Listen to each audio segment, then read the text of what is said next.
Привет, друзья! Сегодня у меня на ужин куриные голени с картофелем в духовке. Это очень простой рецепт из доступных продуктов, который всегда выручает, когда хочется вкусно и сытно поесть. Понадобится куриные голени, картофель, лук, чеснок, адыгейская соль, подсолнечное масло, кетчуп и майонез. Сначала замаринуем курицу. Чеснок измельчаем. Добавляем майонез, кетчуп и приправу. У меня адыгейская соль. Вы можете взять свои любимые.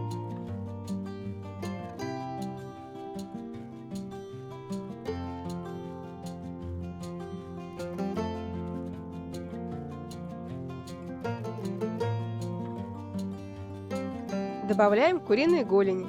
Перемешиваем и убираем в холодильник на 30 минут. Но можно готовить и сразу. Получается тоже вкусно. Картофель нарезаем брусочками.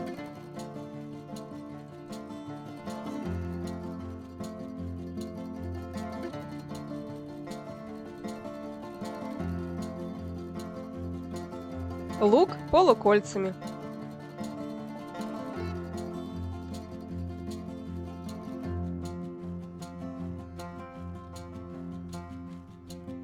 Добавляем адыгейскую соль, подсолнечное масло и хорошо перемешиваем.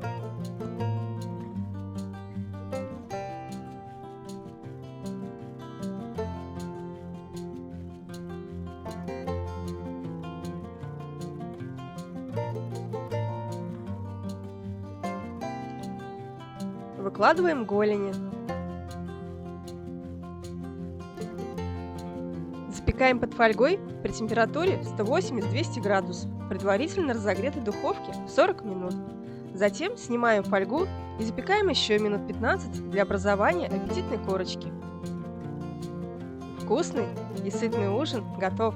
Приятного аппетита! И не забудьте подписаться на мой канал, чтобы не пропустить новые рецепты. Буду рада лайкам и комментариям.